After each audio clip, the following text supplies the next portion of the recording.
You are live. Hi, Doc Martin for KRAZ TV. This is the Zero channel, the adult side. That's right, of KRAZTV.com. Well, in our book report, well, it's I guess, an adult subject. What he talked about was a lot of it. Diderot, I guess that's his name. I hope I'm not butchering him even when he's dead. Diderot and the Art of Thinking Freely by Andrew S. Curran. I hope I didn't butcher his name. Curran. Oh, what a wonderful, wonderful book.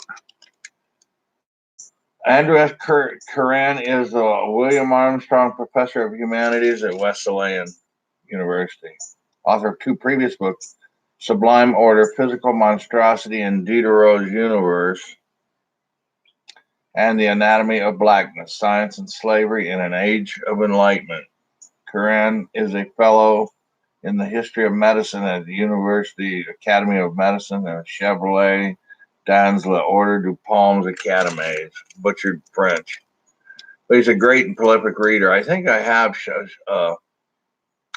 featured one of his other books, but it's just a sweet book.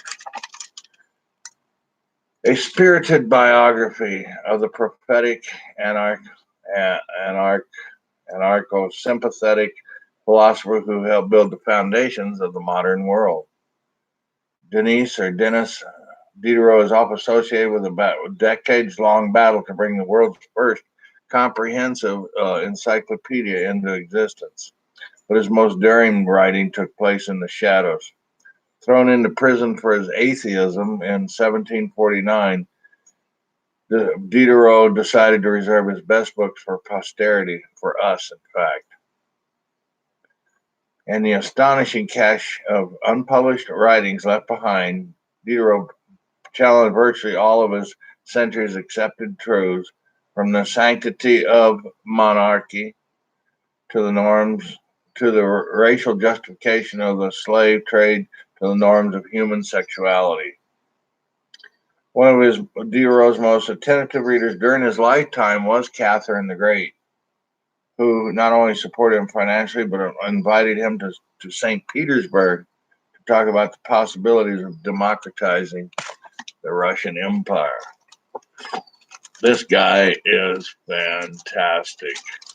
Of course, he wrote some risque stuff. He did get thrown in jail, so he promised not to do it. So he was thinly veiled in some of his writings, but he really picked up the task of making encyclopedias. So he compiled and got what do you call it, essays, and about almost every subject at the time that he could figure out. It took him 25 years to do all this work. He was in league with another guy, but in the end, it was mostly him. I think he put out 18 volumes, and he was promised, I don't know, 2,000 livres or something per year. So he was able to live and get along. He finally eventually married, but he had a mistress, but he did care for his wife. But I don't know. This guy was all over the place, but he didn't like injustice, and he pre-told the French Revolution. He kind of liked people in America, but he was too old to come over. He just was a rebel upstart, and the biggest rail I guess he had was against religion and the church. His own father had him thrown in jail because he was too young to marry and he was being belligerent. Then his brother joined the Catholic order, and so him and his brother were at odds all of his life. It was an amazing, amazing story.